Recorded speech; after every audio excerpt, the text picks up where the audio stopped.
Profesora, mi nombre es Pilar Albert Pontelope, soy del grupo 7 del RNC 21433 y hoy mi grupo y yo les vamos a estar hablando acerca de la psicología, de los métodos y corrientes principales y de su impacto en Latinoamérica. Historia de la psicología. Lo que primero vamos a hacer es recordar los antecedentes filosóficos de la psicología. Para ello nos vamos a situar en la antigua Grecia. Durante los siglos 5 y 4 a.C. se usaba el término psique para referirse al alma, término sobre el cual habían distintas concepciones y esbozaban más o menos el entendimiento de lo que hoy conocemos como mente. Entre los ponentes principales vamos a tener a tres filósofos importantes, Sócrates, Platón y Aristóteles. Sócrates sostenía que la psique como tal era algo fundamental para el ser humano, pues ayudaba a la mejoría ética y moral de los ciudadanos. Antes de morir sostenía una distinción entre el cuerpo y la mente. Él decía que la mente buscaba conseguir la verdad, por el contrario del cuerpo que era fácilmente engañable. A través de sus métodos como la mayéutica y la dialéctica ayudaba a dar a luz ideas que él conocía como verdades del alma. Es así como promovía su cuidado. Explorando más el tema de esta división entre el cuerpo y la mente, Platón le dio ciertas características. El alma era vital e inmortal, mientras que el cuerpo era perecible y solo un medio. Él planteó la teoría de la anamnesis, que dice que el conocimiento precede del mundo de las ideas y existe antes de que el alma encarne un cuerpo. Postuló la teoría tripartita del alma, que más adelante dio pie a otras ideas sobre el origen del comportamiento a partir de distintas partes de la psique. Aristóteles planteó una distinción con sus antecesores. Él decía que el alma y el cuerpo eran inseparables. El alma es la que hace pasar al cuerpo de potencia a acto. Esta idea da pie a concepciones sobre las relaciones biológicas entre el cuerpo y la mente y las necesidades biológicas básicas de un ser con vida. Distinguió tres niveles de alma: vegetativa, sensitiva y racional, que era la que pertenecía al ser humano, lo cual marcaría una diferenciación rudimentaria respecto a los procesos mentales en los seres vivos, marcando de repente cierta perspectiva evolutiva. En otros tratados como Parva Natura, él habló de ciertos procesos mentales como las percepciones, la memoria, emociones y otros conceptos, lo cual nos habla acerca de su influencia en la psicología cognitiva, ¿no? Psicología en la Edad Media. Tras la caída del Imperio Romano, el mundo occidental experimentó un gran cambio, donde la religión cristiana se impuso y fue eje central de la vida en la Edad Media. Durante este periodo se buscó conciliar la teología con planteamientos filosóficos. Dos grandes exponentes fueron San Agustín y Santo Tomás de Aquino. San Agustín creía que el alma era inmortal, creada por Dios y capaz de conocer las verdades del mundo a través de la iluminación divina. Creía que el alma era un medio bajo el cual Dios se manifestaba, ¿no? A través de la iluminación. Y que esta era la morada en el ser humano, puesto que la psique estaba hecha a su semejanza según los pensamientos teológicos que tenía. Fue pionero en formas de introspección, claro que más inclinadas a sus creencias religiosas, realizando introspección más o menos subjetiva, inclinándola más que todo a la inspiración en la historia personal y explorar la presencia de Dios en uno mismo. Postuló la tripartición agustiniana, la división del alma en memoria, inteligencia y voluntad. Sostenía que estos conceptos básicos eran relevantes y pues posteriormente fomentaron el interés por estudiar procesos mentales mucho más complejos. Por su parte, Santo Tomás de Aquino replanteó el pensamiento aristotélico del alma y el cuerpo como uno solo, vinculándolo a su doctrina. En su obra Suma Teología marcó una distinción entre las facultades del alma, que son organizadas por Dios. Entre ellas se encuentra el intelecto y la voluntad, que fueron entendimientos que pues precedían, ¿no?, a los procesos mentales complejos que conocemos hoy en día. O sea, la concepción que él tenía hoy en día ya es de repente mucho más estudiada y más marcada la que él en sus tiempos tenía. Esta misma obra plantearía una teoría de cómo el ser humano conoce. Es que relaciona los sentidos y la racionalidad. En este caso lo que buscaba era conciliar la fe y la razón. Claro que tomando la razón como una manera en que Dios nos ilumina para tenerla. Esto contempla el alma ya no solamente como un objeto estudiable desde la fe, sino que también se permite analizarlo desde la racionalidad. Esta postura marcó parte del inicio de la emancipación de la psicología en tiempos posteriores.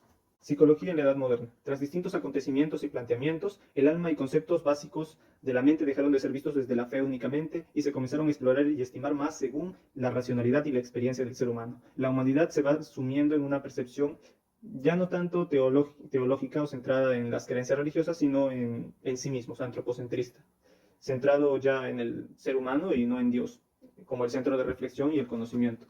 René Descartes. Él planteó el dualismo cartesiano, dividió mente y cuerpo. Tras estos muchos se vieron influenciados y se permitieron estudiar la mente o el alma fuera del enfoque religioso, lo que dio pie a estudiar científicamente los procesos mentales internos como el pensamiento y la conciencia, esta vez desde una visión más racional. John Locke. Él creía que el conocimiento provenía de la experiencia sensorial propia. Él creía que el ambiente y las formas de crianza determinaban el conocimiento y comportamiento de las personas, lo que anticipó corrientes como por ejemplo el conductismo. Negó las ideas innatas e universales.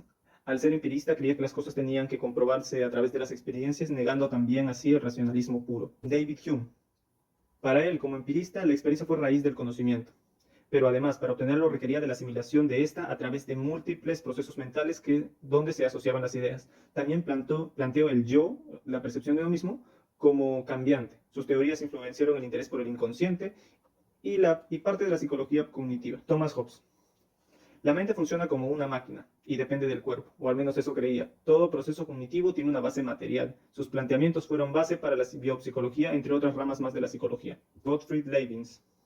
Aunque mantenía fuerte influencia teológica, no le impidió estudiar la mente, el alma y la conciencia desde una perspectiva medianamente racional. Este de los 5 era el que más tenía una fuerte presencia de creencias religiosas. Defendía la existencia de estructuras innatas que organizaban la experiencia para adquirir conocimiento. Postuló la existencia de las monadas y propuso niveles de conciencia con respecto a la percepción de estas, con lo cual anticipó mucho tiempo antes el inconsciente. Psicología entre la edad moderna y la edad contemporánea.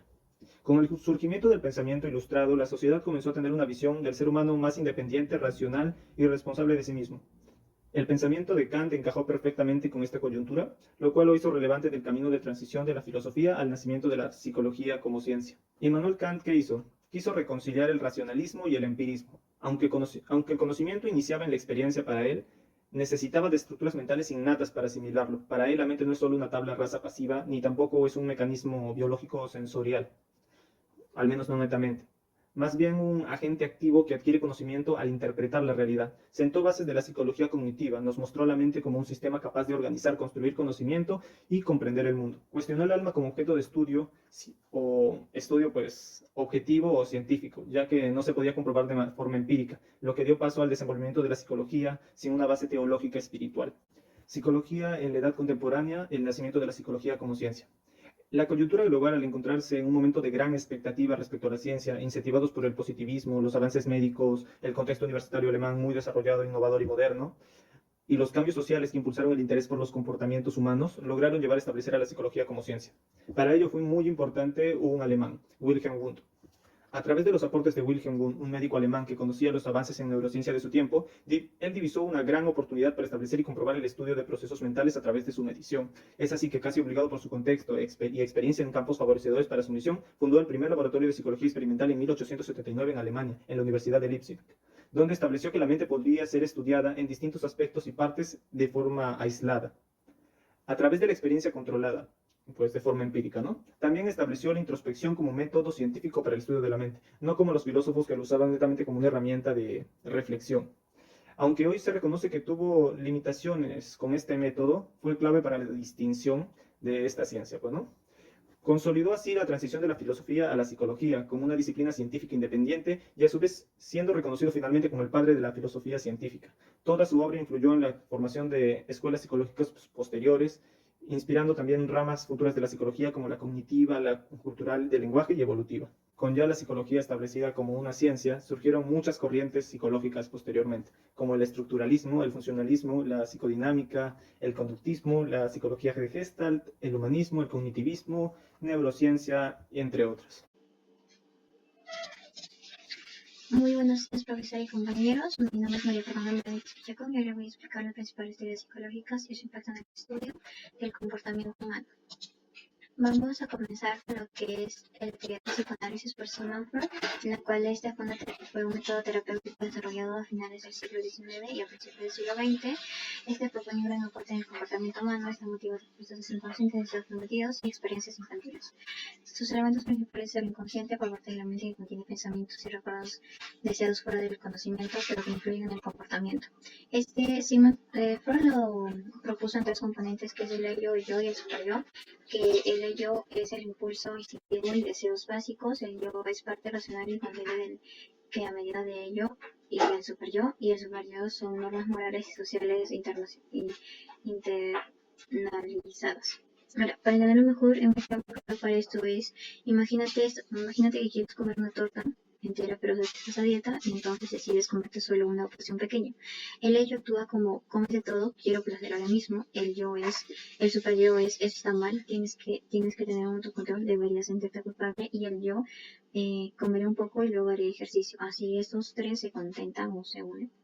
Luego sigue el mecanismo de defensa, que es estrategias inconscientes que utiliza el yo para protegerse de la ansiedad, ya sea represión, negación, eh, proyección, entre otros. Luego tenemos las etapas psicosexuales, en las cuales Fred hizo estas etapas, que serían la oral, anal, fálica, de latencia y genital. La etapa oral es de 0 a 1 año, que es el placer centrado en la boca, que sería la succión. La etapa anal es de 1 a 3 años, que es el control de esfínteres. Luego la etapa fálica de etapa fálica, el de 3 a 6 años, descubriendo a los genitales, que aparece complejo de Edipo.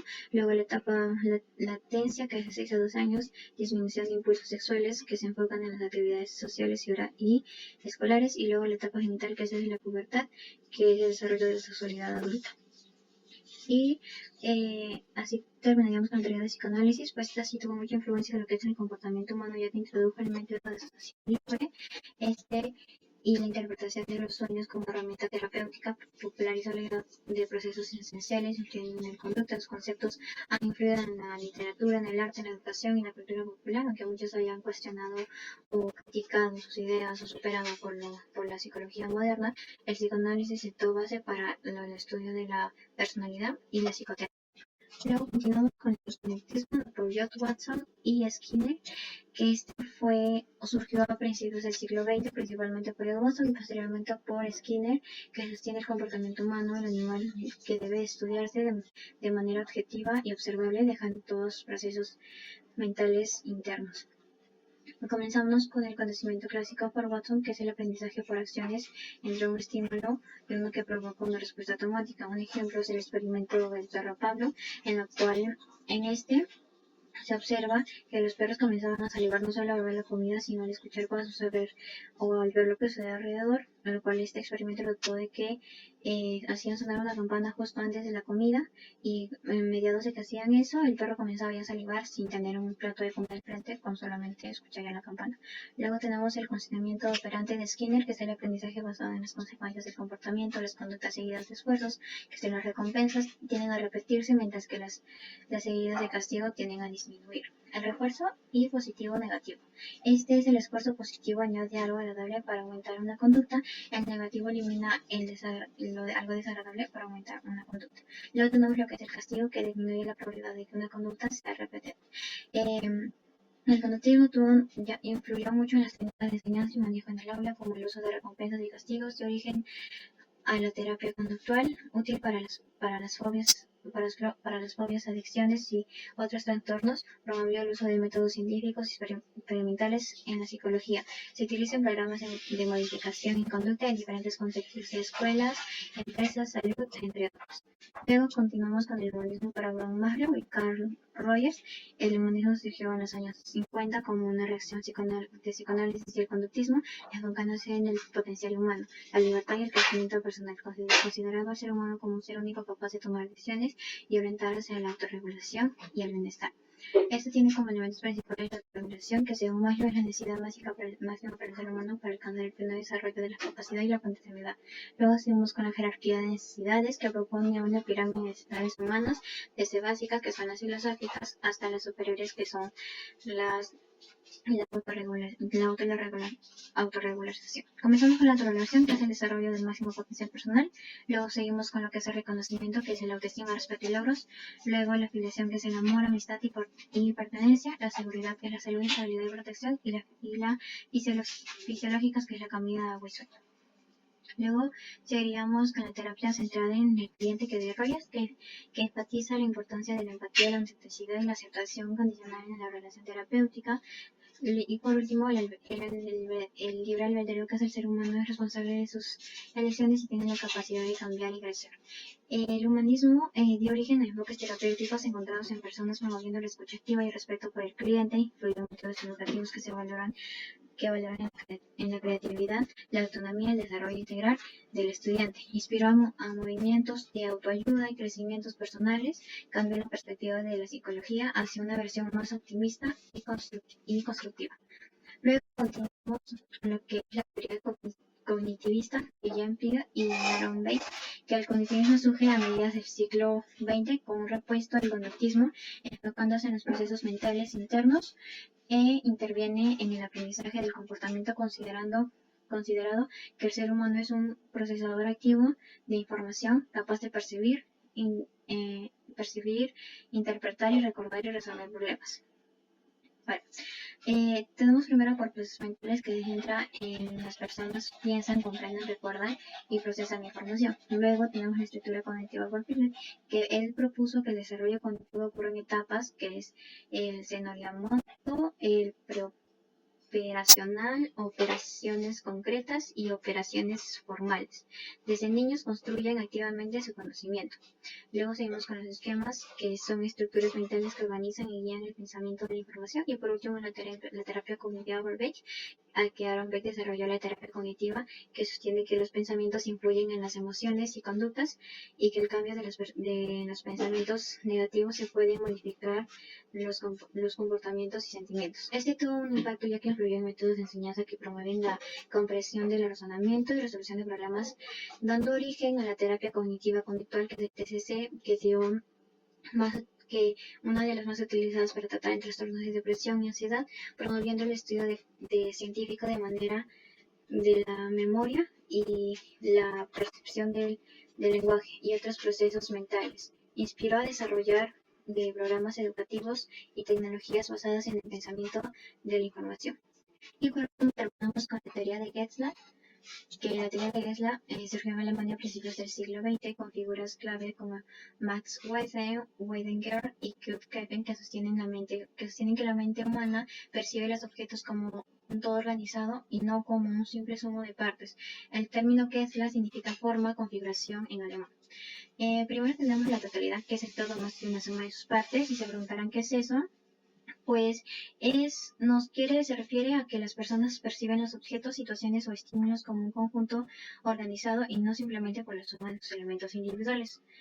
Sí. Luego seguimos con la organización perceptual, que es la mente que tiene que organizar información en patrones de forma coherentes. Y por último, las leyes de percepción, que incluye la ley de proximidad, semejanza, cierre, continuidad, figura, fondo, que implica cómo agrupamos y organizamos los estímulos visuales.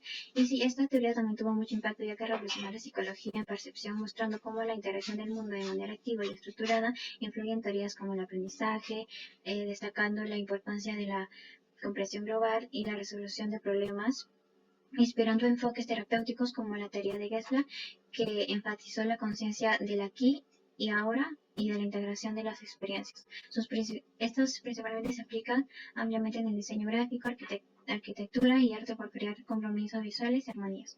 Esto sería todo. Muchas gracias. De investigación existen tres: el descriptivo, que busca describir comportamientos y generar hipótesis, es un método que se usa en primera instancia; método experimental, que busca establecer relaciones causales entre variables manipulables en entornos controlados; y método correlacional, que busca saber si existen relaciones entre variables y en qué medida. Continuando con la exposición, yo les voy a hablar sobre la ética en la investigación psicológica. La ética en la investigación psicológica constituye un marco fundamental que guía la conducta de las investigaciones para proteger el bienestar, la dignidad y los derechos de los participantes. Principios fundamentales. Los principios éticos centrales que rigen la investigación psicológica incluyen el respeto por las personas, la beneficencia, la no maleficencia y la justicia. El respeto por las personas reconoce la autonomía individual y requiere que los participantes sean tratados como agentes autónomos, capaces de tomar decisiones informadas sobre su participación. La beneficencia implica maximizar los beneficios mientras se minimizan los riesgos, y la no maleficencia establece la obligación de no dañar. Los principios de justicia exigen una distribución equitativa de los beneficios y cargas de investigación. Poblaciones vulnerables. Las poblaciones vulnerables requieren protección adicional en la investigación psicológica. Esto incluye menores de edad, personas con discapacidad cognitiva, individuos en situaciones de dependencia institucional, personas en crisis emocionales y aquellos que están en posición de subordinación respecto al investigador. Para estas poblaciones se implementaron salvaguardar especial como la obtención de consentimiento de representaciones legales, evaluación adicional de riesgo-beneficio y monitoreo continuo del bienestar de los participantes. Consentimiento informado. Los consentimientos informados representan uno de los pilares más importantes de la ética en investigación. Este proceso requiere que los investigadores proporcionen información completa y comprensible sobre la naturaleza del estudio, los procedimientos involucrados, los riesgos y beneficios potenciales, la confidencialidad de los datos y el derecho del participante a retirarse en cualquier momento sin penalizaciones. Confidencialidad y privacidad. La protección de la confidencialidad y privacidad de los participantes es esencial en la investigación psicológica. Los investigadores deben implementar, implementar medidas robustas para proteger la identificación de los participantes y la información sensible recopilada. Esto incluye la anonimización de datos, el almacenamiento seguro de información, la limitación del acceso a datos identificables y la destrucción apropiada de los registros cuando sea necesario. Engaño en la investigación.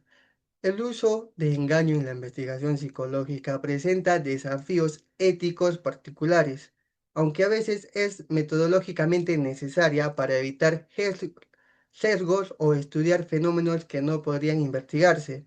De otra manera, el engaño debe justificarse cuidadosamente.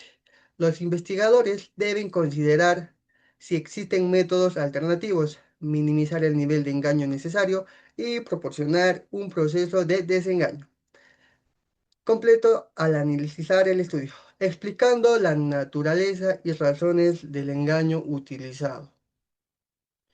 Consideraciones culturales y diversidad. La investigación psicológica ética debe reconocer y respetar la diversidad cultural de los participantes. Esto implica considerar cómo las diferencias culturales pueden afectar la comprensión del consentimiento informado, la percepción de riesgo y beneficios y la experiencia general de participación en el estudio. Los investigadores deben ser sensibles a las normas culturales, utilizar materiales culturalmente apropiados y considerar la inclusión de miembros de la comunidad en el diseño y condición de la investigación. Integridad en el análisis y el reporte. La ética es la investigación psicológica que extiende al análisis de datos y la comunidad de resultados. Los investigadores tienen la responsabilidad de conducir análisis honestos y rigurosos, reportar tanto resultados positivos como negativos y evitar prácticas como el p-hacking o la participación selectiva de datos. Ya culminando, responsabilidades post-investigación. Las obligaciones éticas de los investigadores continúan después de la recolección de datos. Esto incluye el cumplimiento de compromisos hechos a los participantes, como el compartir resultados del estudio, el mantenimiento apropiado de registros y el seguimiento de cualquier efecto adverso inesperado. La ética en la investigación psicológica no es simplemente un conjunto de reglas, es seguir, sino una reflexión continua sobre cómo equilibrar el avance del conocimiento científico con el respeto fundamental por los participantes humanos. Continuando con la exposición, mi nombre es Miluska Quispe Surco. En esta oportunidad me tocó exponer de la importancia de la psicología en Latinoamérica y el Perú. La importancia de Latinoamérica, comprender el comportamiento humano. La psicología ayuda a entender las raíces de los comportamientos individuales y sociales, lo que también permite abordar problemas como la violencia, la discriminación y la desigualdad. Salud mental. La psicología juega un papel fundamental en la prevención, detección y intervención de problemas de la salud mental, mejorando la calidad de vida de las personas y promoviendo el bienestar emocional. Desarrollo social. La psicología contribuye al desarrollo social al analizar los factores psicológicos que influyen en el comportamiento de las personas y en las dinámicas sociales, facilitando la implementación de políticas públicas más afectadas. Aportes diversas áreas. La psicología se aplica en áreas como la educación, para mejorar los procesos de enseñanza, aprendizaje y también el derecho para comprender el comportamiento criminal y las decisiones judiciales. El desarrollo de la investigación. La psicología en Latinoamérica ha promovido la investigación en áreas como la psicología social, la psicología política y la psicología de la salud. Contribuye conocimiento y las prácticas de la disciplina. La importancia en el Perú. Crecimiento profesional, diversión de campos, enfoque en cultura y el contexto. Aporte a la salud pública. Investigación y desarrollo. La investigación y desarrollo en Perú ha contribuido a la generación de conocimientos y a la mejora de las prácticas profesionales. Y también la psicología es una disciplina fundamental en Latinoamérica y en Perú, que contribuye al bienestar de problemas, a la gestión de los problemas sociales y al desarrollo del país. Continuando.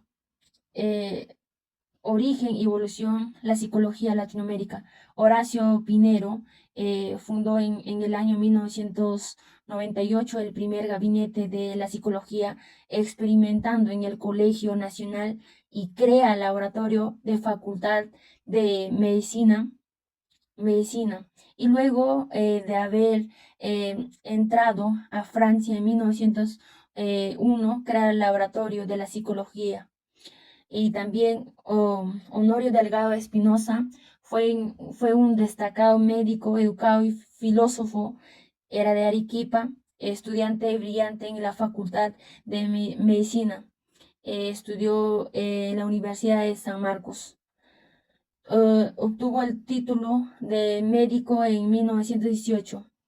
Y también con su libro Psicología Pobreza, alarcó que brinda un panorama general acerca de que ha hecho y que puede hacer la psicología en el estudio el comportamiento humano en situación de pobreza.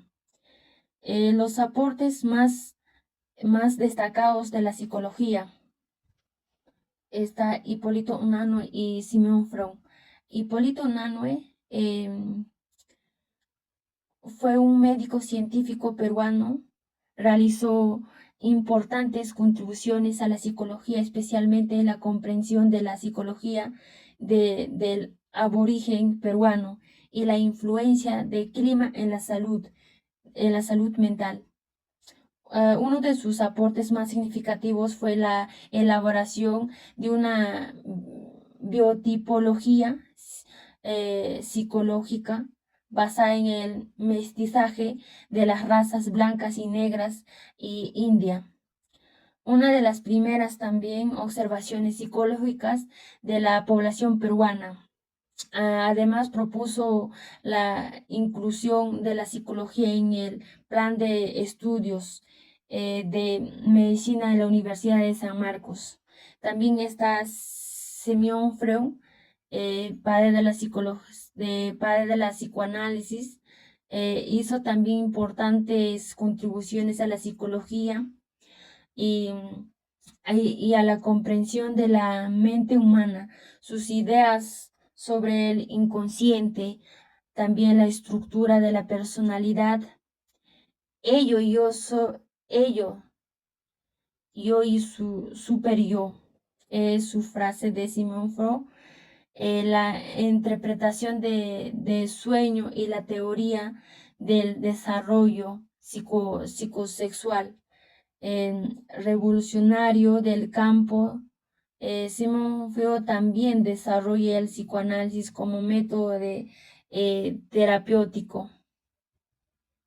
Conclusión. La psicología desempeña un papel esencial en Latinoamérica y en el Perú al abordar problemas sociales, culturales y emocionales que afectan y el bienestar emocional de las personas. Gracias.